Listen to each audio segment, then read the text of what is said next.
जय हिंद साथियों, स्वागत है आपका फिजिक्स की एक नई क्लास में। दोस्तों, फिजिक्स में आज हम लोग विद्युत धारा के महत्वपूर्ण टॉपिक को पढ़ने वाले हैं, जिसमें हम आज देखेंगे विद्युत धारा का ऊष्मीय प्रभाव। ऊष्मीय प्रभाव की वजह से कौन कौन से उपकरण यंत्र काम करते हैं, इस कॉन्सेप्ट पे कौन कौन से यंत्र काम करते हैं ये हम देखेंगे।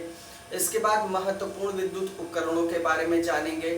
ट्रांसफार्मर क्या होता है, जनरेटर क्या होता है, घरेलू विद्युत कैसे दी जाती है, कितने एम्पियर की, कैसे क्या होता है, लाउड स्पीकर क्या होता है, माइक्रोफोन क्या होता है। तो ये सारी चीज़ों के बारे में जो छोटी छोटी जानकारियां हैं जो आपके लिए महत्वपूर्ण हो सकती हैं, उसके बारे में हम बात करेंगे। तो आइए दोस्तों, कुछ प्रश्नों के बारे में बात किया जाए, जैसे किस तरह के प्रश्न आपसे पूछे जा सकते हैं। मान लीजिए आपसे ये पूछा जा सकता है कि घरेलू विद्युत धारा जो दी जाती है, प्रायः सामान्यतः घरों में जो विद्युत धारा सप्लाई की जाती है कितने एम्पियर की होती है, ये सवाल आ जाएगा। आपको जो है ऑप्शंस रहेंगे आपके सामने। तो दोस्तों, कितने एम्पियर की होती है, आपका सही उत्तर क्या होगा, 5 एम्पियर की होती है। वहीं बड़े उपकरण हैं जैसे फ्रिज है या जो है आयरन है जो प्रेस करने वाला होता है, तो ये सब चीज़ें जो है, हीटर है, इसके लिए जो है क्या होता है, कितने एम्पियर की जरूरत पड़ती है, तो 15 एम्पियर की पड़ती है। अब देखिए, अगर आपसे ये सवाल पूछा जाए विद्युत जो फ्यूज होता है इसका क्या काम होता है, तो आपको पता ही है इसका क्या काम होता है। ये मेन स्विच से लाइट को डिस्कनेक्ट कर देता है। जब ओवरलोडिंग हो जाती है, जब भी लाइट की विद्युत धारा की ओवरलोडिंग हो जाती है तो डिस्कनेक्ट कर देता है। सबसे बेहतरीन कौन सा तार होता है जो इसमें इस्तेमाल किया जाता है, जिसका प्रतिरोधक क्षमता अच्छी हो, गलनांक बहुत कम हो। गलनांक बहुत कम होना चाहिए इससे तार का। कई बार होता है हम फ्यूज एक बार जल जाता है अगर फ्यूज का तार, तो हम कोई भी तांबे का तार लपेट देते हैं। ऐसा बिल्कुल नहीं करना चाहिए, फ्यूज की उपयोगिता खत्म हो जाती है। हमसे सवाल पूछा जा सकता है, परीक्षाओं में इस तरह के सवाल आते हैं कि जो भी सप्लाई होती है, घरेलू विद्युत की जो सप्लाई होती है, उसमें 3 तरह के तार प्रयोग किए जाते हैं। काले रंग का तार किस लिए प्रयोग किया जाता है, पूछा जा सकता है। या पूछा जा सकता है हरे रंग का तार किस लिए होता है, या लाल रंग का तार। तो तीनों तार का जो सामान्यतः कलर होता है वो अलग अलग पर्पज के लिए होता है। जैसे लाल कलर जो होता है दोस्तों, ये मेन धारा होती है, जिसको मेंस कहते हैं। ब्लैक जो होता है, जिसका कवर ब्लैक होता है, वो क्या होती है, अर्थ वाली होती है। और जो ग्रीन होती है दोस्तों, ये किस लिए होती है, ग्रीन वाली का भी अपना एक काम है, ठीक है। ये क्या करती है, ग्रीन वाली धारा जो है उसको बैलेंस करती है, ठीक है। अर्थ हो गई कौन सी, ग्रीन वाली अर्थिंग करती है, ब्लैक वाली उदासीन होती है। क्या होती है, उदासीन होती है। और लाल वाली क्या करती है, वो मेन धारा होती है। तो इस तरह तीनों रंग का अपना एक महत्व है।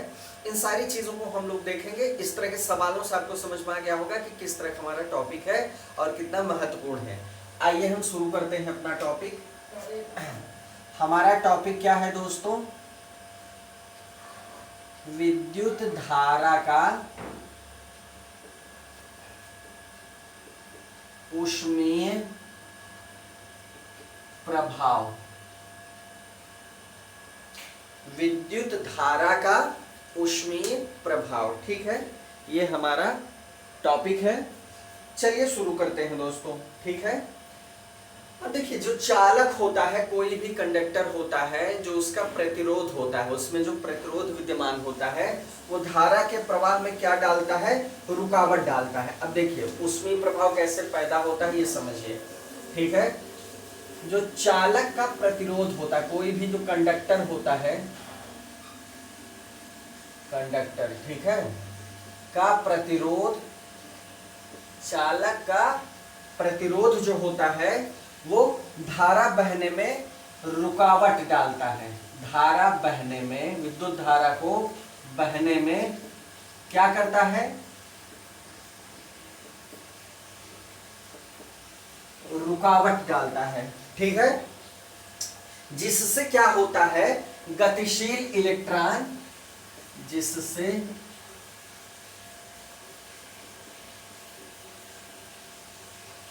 गतिशील इलेक्ट्रॉन,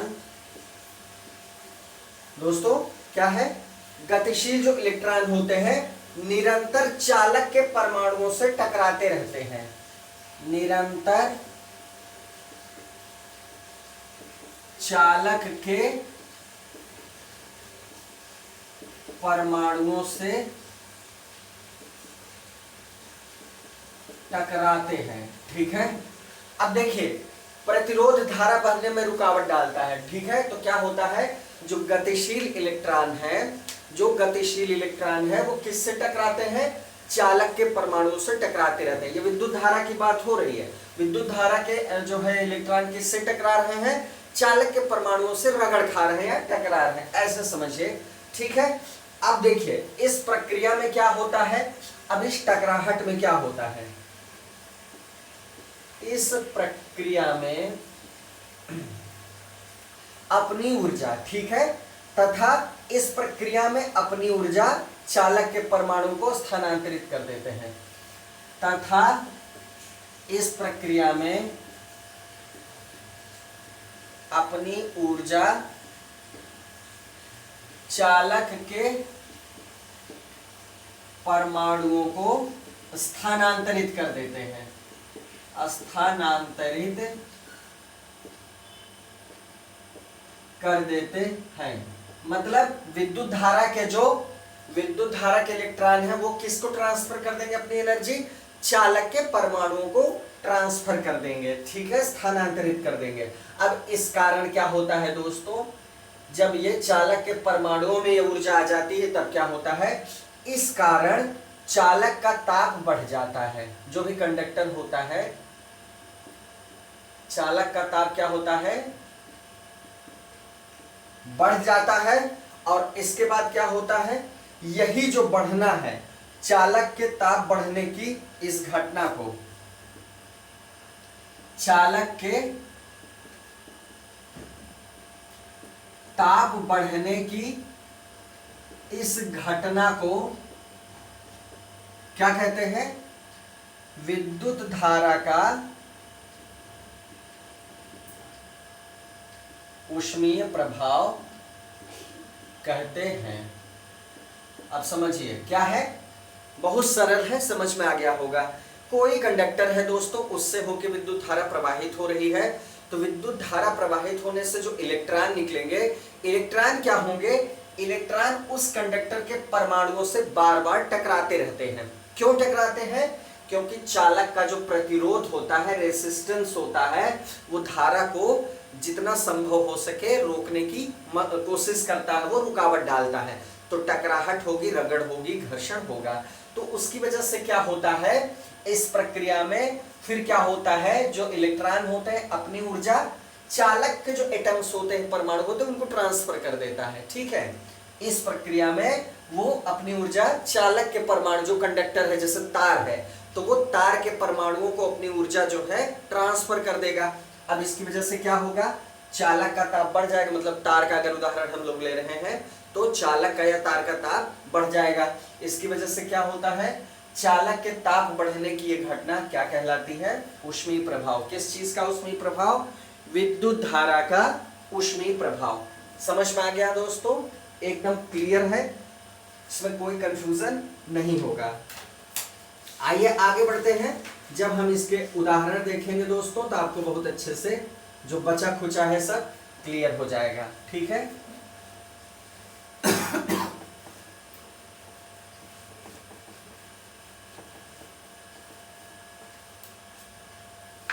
आइए आगे बढ़ते हैं।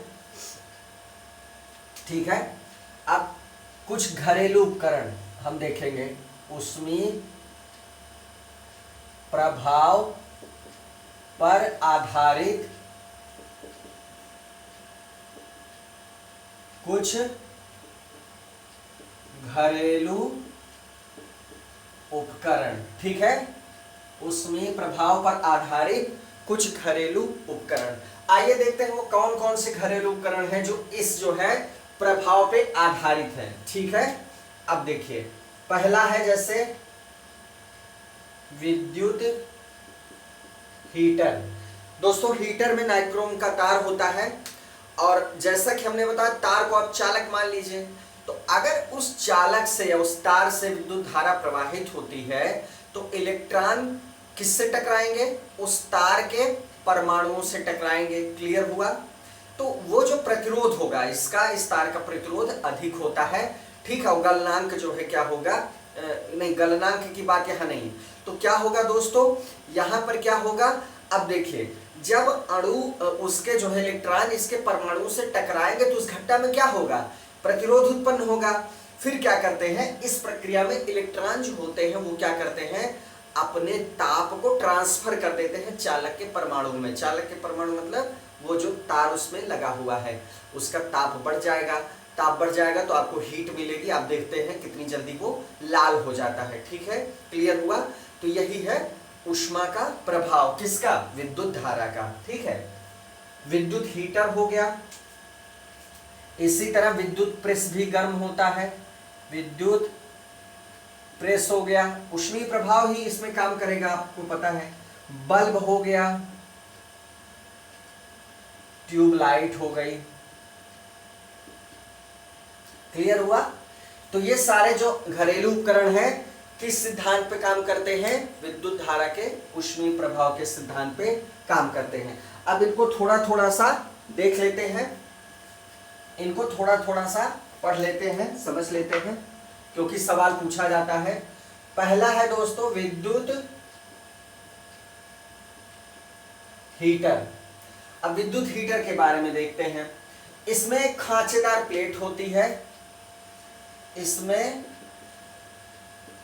एक प्लास्टर ऑफ पेरिस, ध्यान दीजिएगा, हीटर तो आपने बहुत बार खरीदा होगा, देखा भी होगा।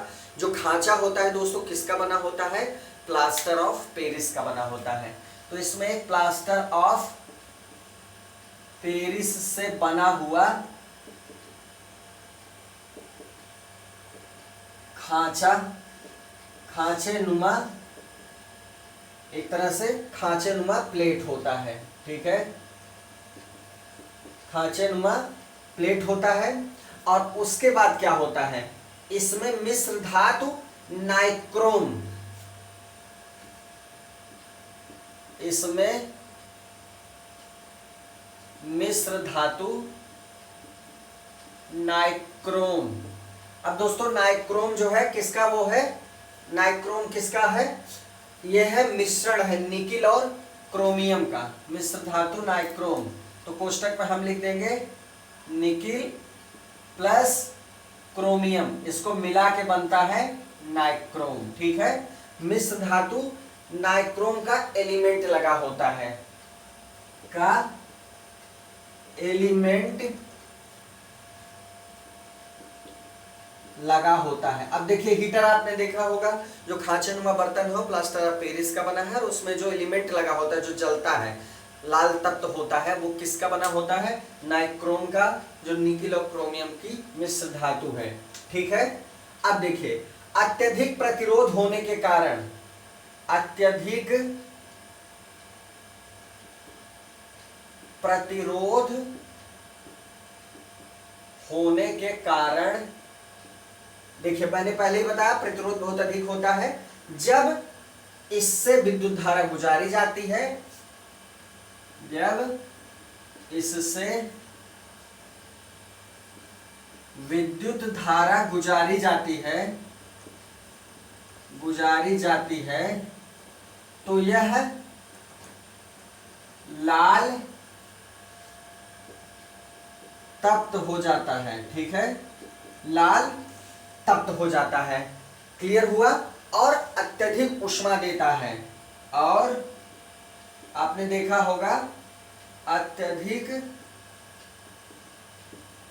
ऊष्मा देता है, आपने देखा होगा एकदम हीट हो जाता है, उस पर खाना भी बनाते हैं, या आप सर्दियों में जो है आग भी सेक सकते हैं, तो इतना ज्यादा ये हीट हो जाता है। अब देखिए दोस्तों, लाल तप्त अवस्था में तार का जो ताप होता है, लाल तप्त अवस्था में इसका टेम्परेचर कितना होता है,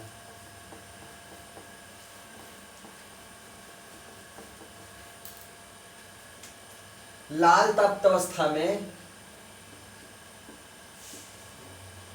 तप्त अवस्था में तार का ताप जो होता है वो कितना होगा? तार का ताप 800 डिग्री सेंटीग्रेड से 1000 डिग्री सेंटीग्रेड तक होता है। 800 डिग्री सेंटीग्रेड से 1000 डिग्री सेंटीग्रेड तक होता है। ठीक है, कितना टेम्परेचर होता है जब वो हीट हो जाता है, लाल हो जाता है? 800 डिग्री से 1000 डिग्री सेंटीग्रेड तक हो जाता है। ठीक है, अब दोस्तों एक अच्छा एलिमेंट जो होता है उसमें क्या गुण होना चाहिए? सीधे सवाल बन सकता है कि विद्युत हीटर के एलिमेंट को अच्छा जो है बनने के लिए एक आदर्श जो है एलिमेंट क्या होना चाहिए उसमें गुण? तो वो गुण क्या होना चाहिए? अत्यधिक प्रतिरोधकता होनी चाहिए। ठीक है, एक अच्छा एलिमेंट वह होता है जिसमें प्रतिरोधकता अधिक हो। प्रतिरोधकता जितनी ज्यादा होगी घर्षण उतना ही ज्यादा होगा। कैसा घर्षण? वही घर्षण कि जो प्रतिरोध रोकता है। इस रोकने के चक्कर में क्या होता है? इलेक्ट्रॉन परमाणुओं से बार बार टकराते, चालक के परमाणुओं से बार बार उनकी टकरावट होगी, अधिक टकरावट होगी और ताप ज्यादा से ज्यादा बढ़ता चला जाएगा। तो ये ध्यान दीजिएगा, प्रतिरोधकता अधिक होनी चाहिए। ठीक है, और उच्च ताप पर, अगर बहुत उच्च ताप हो जाए, उच्च ताप पर और उच्च ताप पर ऑक्सीकरण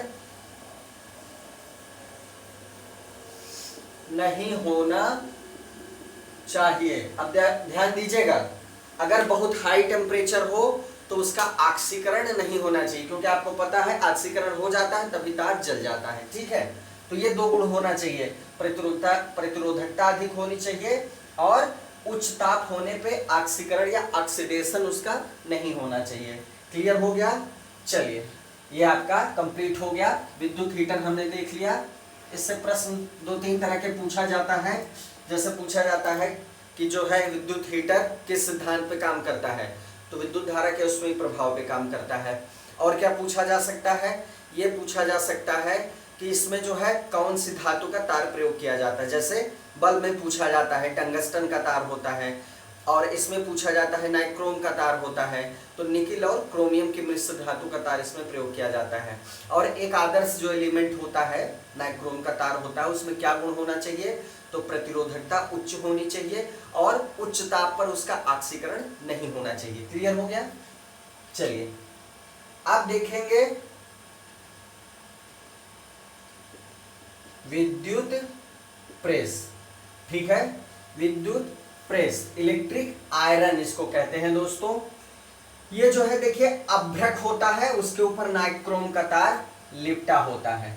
इसमें क्या होता है? अभ्रक के ऊपर नाइक्रोम का तार लिपटा होता है। अब देखिए आपको नहीं दिखेगा, हीटर में तो चलिए ओपन होता है, आपको पता चल गया कि खांचा होता है उसमें एलिमेंट लगा होता है। अब इसमें क्या होता है? ऊपर से प्रेस जो है बढ़िया पॉलिश्ड होता है, मतलब कुल मिला के प्लास्टिक का कवर होता है, हत्था होता है, तो बाहर से आपको नहीं दिखेगा, केवल निचली सतह होती है उससे प्रेस किया जाता है ऊपर से पकड़ के। तो कहने का मतलब जब कभी आप इसको खोलेंगे या किसी शॉप पर जहां पर रिपेयरिंग होती है खुला देखेंगे, तो उसमें क्या होता है? अभ्रक, नीचे अभ्रक एक प्लेट लगी होती है उसके अंदर, और उसके ऊपर एक तार लिपटा होता है। किस धातु का होता है? ये भी नाइक्रोम का होता है, निकिल प्लस क्रोमियम का। ठीक है, तो अभ्रक होता है, अभ्रक ऊपर नाइक्रोम का तार लिपटा होता है। ठीक है, अब अभ्रक का गुण आपको पता है दोस्तों, अभ्रक एक उच्च प्रतिरोधी है। ठीक है, अभ्रक में जो रेसिस्टेंस होता है वो बहुत ही पावरफुल होता है। तो अभ्रक उच्च क्या है? प्रतिरोधी है। अब देखिए यह ऊंचे ताप पर भी नहीं पिघलता, ऊंचे ताप पर भी नहीं पिघलता, ऊंचे ताप पर भी ये नहीं पिघलता है। ठीक है, अब देखिए ये जो प्लेट होती है अभ्रक की, जिसके ऊपर नाइक्रोम का तार लिपटा होता है, इस प्लेट को इस्पात के उचित आकार के आवरण के अंदर रखा जाता है। इस प्लेट को इस्पात के उचित आवरण के अंदर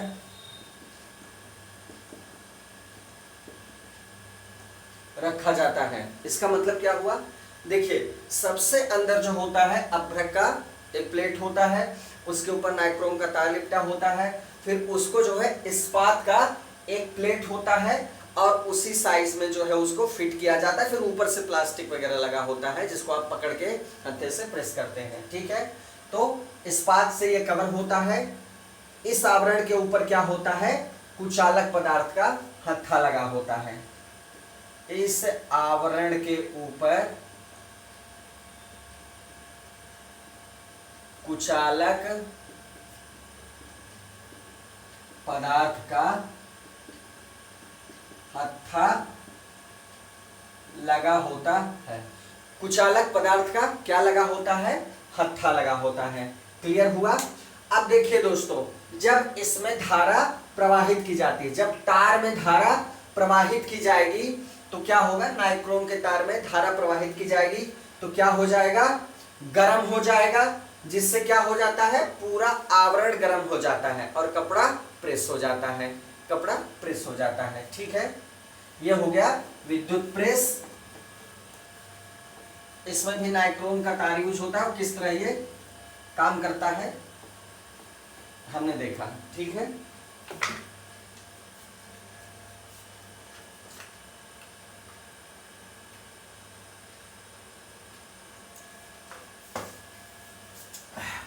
आइए दोस्तों, अब हम देखते हैं विद्युत बल्ब के बारे में।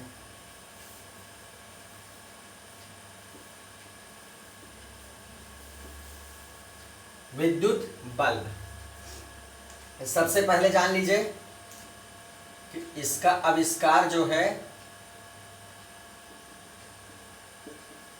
थॉमस अल्वा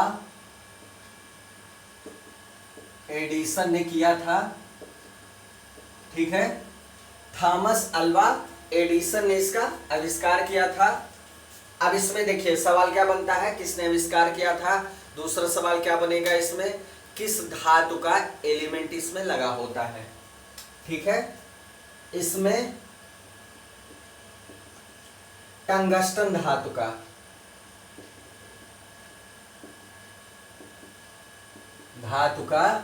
फिलामेंट, तंतु कहिए या फिलामेंट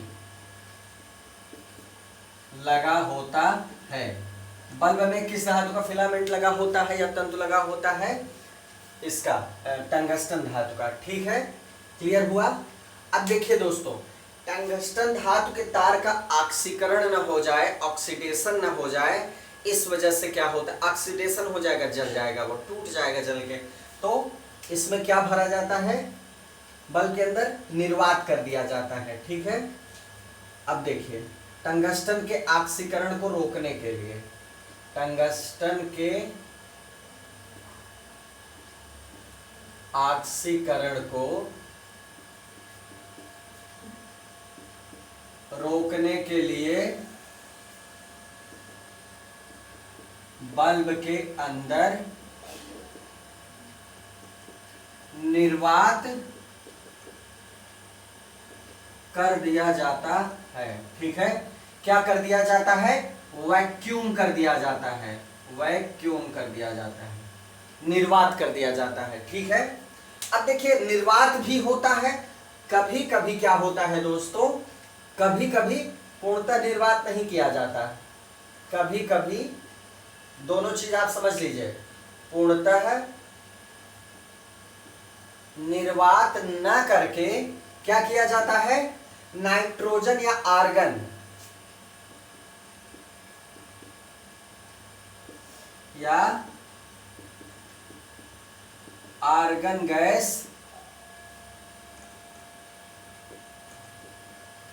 भर दी जाती है। ठीक है, कभी कभी क्या होता है, नाइट्रोजन या आर्गन गैस भर दी जाती है। ठीक है, क्लियर हुआ? तो ये चीज समझने का प्रयास करिए आप। ठीक है, ये चीज समझने का प्रयास करिए कि अगर निर्वात होगा तब भी ऑक्सीडेशन नहीं होगा, मतलब वो तार जलेगा नहीं, टूटेगा नहीं, या अगर नाइट्रोजन या आर्गन गैस को हम उसमें भर देंगे तो भी ये क्या होती हैं, अक्रिय गैस होती हैं। कौन सी गैस होती हैं? अक्रिय गैसें होती हैं, तो भी वही रिजल्ट आएगा, मतलब ऑक्सीडेशन नहीं होगा, तार हमारा नहीं जलेगा। दोनों एक ही बातें हैं। ठीक है, चलिए ये हो गया। अब इसमें और चीज क्या समझनी है,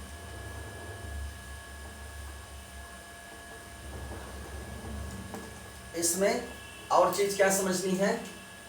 अब देखिए, उच्च ताप हो जाता है तब भी इसका ऑक्सीकरण नहीं हो पाता। ठीक है, अब देखिए दोस्तों, अगर बहुत उच्च ताप हो गया और टंगस्टन वाष्पीकृत हो गया, मान लीजिए किसी वजह से वाष्पीकृत हो गया, तो दीवारें देखते हैं आप, बल्ब की दीवार काली हो जाती है, आपको तुरंत दिखेगा बल्ब जल गया है, तो ब्लैक स्पॉट आपको अंदर दिखेगा, इसका मतलब वो ऑक्सीकृत हो गया, उसका ऑक्सीडेशन हो चुका है।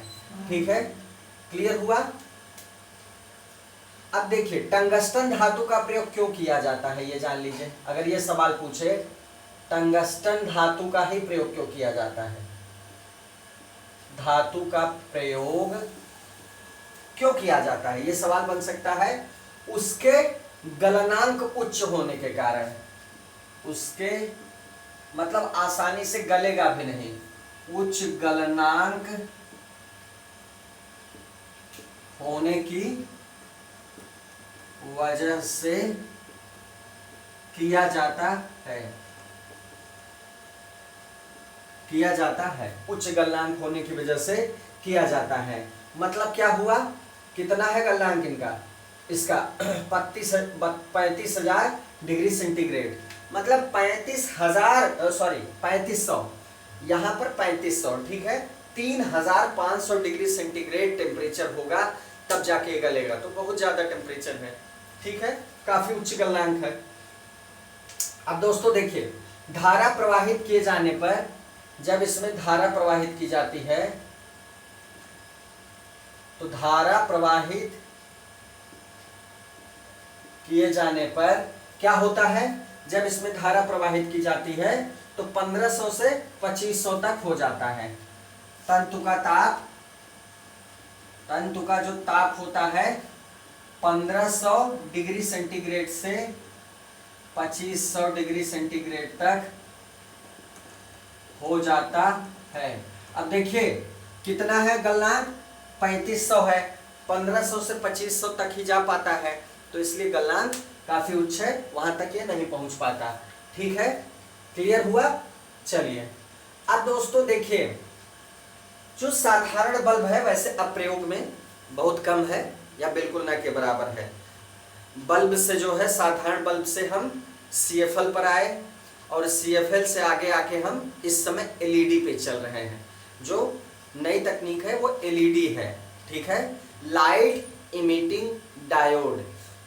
ठीक है, चलिए इसको हम पढ़ चुके हैं। तो कहने का मतलब, जो साधारण बल्ब होता है दोस्तों, उसकी खामी क्या थी, किस वजह से ऐसा हुआ। साधारण बल्ब में होता क्या है, हम बल्ब किस लिए जलाते हैं दोस्तों, क्या हम कोई चीज हीट करने के लिए जलाते हैं, क्या हम आग तापने के लिए जलाते हैं, या फिर उस पर खाना रख के पकाने के लिए जलाते हैं। सीधी सी बात है, बल्ब अगर हम कमरे में जलाते हैं, बाहर जलाते हैं, तो उसका मुख्य उद्देश्य होता है प्रकाश की प्राप्ति करना। तो होता क्या है कि साधारण बल्ब में,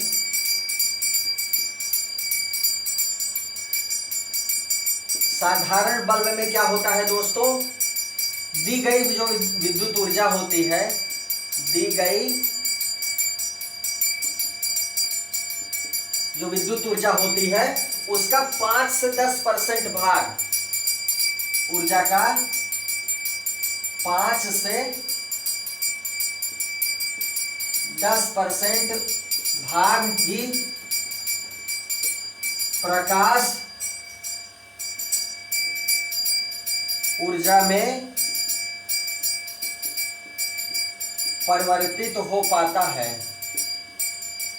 ठीक है, उसका केवल 5 से 10% भाग ही प्रकाश ऊर्जा में परिवर्तित हो पाता है।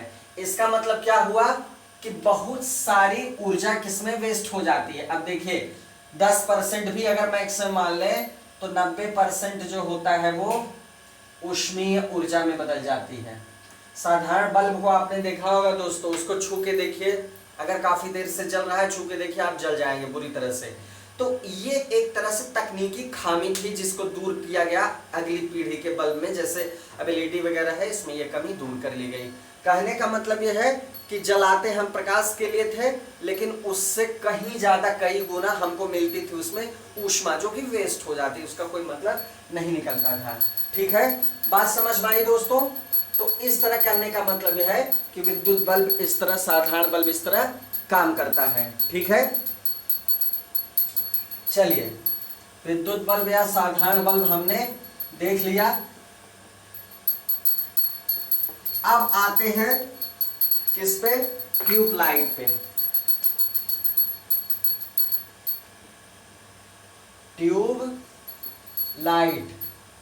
ट्यूबलाइट देखेंगे। ठीक है, हम देखेंगे ट्यूबलाइट। ट्यूबलाइट दोस्तों बल्ब से एडवांस टेक्नोलॉजी है और इसमें जो है ऊष्मीय ऊर्जा उतना ज्यादा कन्वर्ट नहीं होती है, प्रकाशीय ऊर्जा में परसेंटेज ज्यादा रहता है। अब देखिए इसमें कांच की एक लंबी ट्यूब होती है, इसमें कांच की एक लंबी क्या होगी, ट्यूब होती है, कांच की एक लंबी ट्यूब होती है। और इसके बाद क्या होता है, इसके अंदर की दीवारों पर, अंदर की दीवारों पर क्या होता है, कांच के अंदर की दीवारों पर प्रतिदीप्तशील पदार्थ, प्रतिदीप्तिशील मतलब होता है जो प्रकाश करे, प्रतिदीप्ति करे। ठीक है, इसको हम क्या कहते हैं, फ्लूरोसेंट, FLUORE सेंट, फ्लूरेसेंट। ठीक है, सब्सटेंस होता है, ऐसे सब्सटेंस होते हैं, सब्सटेंस मतलब प्रतिदीप्तशील पदार्थ को क्या कहते हैं, फ्लूरोसेंट कहते हैं, फ्लूरोसेंट मटेरियल। ये क्या होता है, अंदर की दीवारों पर पेंट होता है, जो क्या करता है, प्रकाश उत्पन्न करता है। ठीक है, इसका प्रतिदीप्तशील पदार्थों का लेप चढ़ा होता है, प्रतिदीप्तशील पदार्थों का लेप चढ़ा होता है। ठीक है, क्लियर हुआ। अब देखिए ट्यूब के अंदर अक्रिय गैस है। ठीक है, ट्यूब के अंदर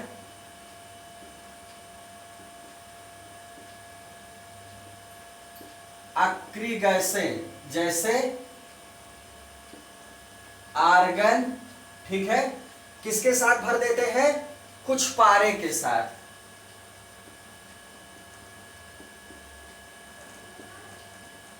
भर देते हैं, मतलब पारे का वाष्प वगैरह भर देंगे, आर्गन भर देंगे। ठीक है, क्लियर। अब देखिए, अब इसमें बहुत अंदर तक हमको नहीं घुसना है। अब आप समझ लीजिए क्या गैसें भरी जाती है, आर्गन भरी जाती है, पारे का वाष्प भरा जाता है। अब दोस्तों जब जो है इसमें धारा प्रवाहित की जाती है तब क्या होता है, ये जो है प्रकाश देता है। ठीक है, तब ये प्रकाश देता है। अगर मान लीजिए तुलना कर देते हैं, 40 वाट का बल्ब है और 40 वाट की ट्यूब है। ठीक है, 40 वाट का बल्ब है और 40 वाट की ट्यूब है, तो ये जो है 6 से 8 गुना बल्ब से अधिक प्रकाश देगी। मतलब अगर आप 40 वाट की ट्यूब लाते हैं या 40 वाट का बल्ब लाते हैं, तो 40 वाट की जो ट्यूबलाइट है वो क्या करेगी, 40 वाट के बल्ब से कम 6 से 8 गुना अधिक प्रकाश देगी, क्योंकि उसकी जो विद्युत ऊर्जा है वो ऊष्मीय ऊर्जा में कन्वर्ट नहीं होती, वो बचत हो जाती है या कम कन्वर्ट होती है। इसकी वजह से ये कम वाट में ही अधिक से अधिक प्रकाशीय ऊर्जा देता है जो हमें चाहिए। ठीक है, क्लियर हुआ। तो ये ऊष्मीय प्रकाश ऊर्जा, ये विद्युत ऊर्जा के ऊष्मीय प्रभाव पे आधारित कुछ उपकरण थे जिसको हमने देखा दोस्तों। परीक्षाओं में इनसे संबंधित सवाल पूछे जाते हैं। अगर आप परीक्षा देते हैं आपको पता ही होगा कि इनसे संबंधित सवाल बनते हैं, तो आप इसको अच्छे से तैयार कर लीजिएगा। कोई समस्या तो कमेंट करिएगा।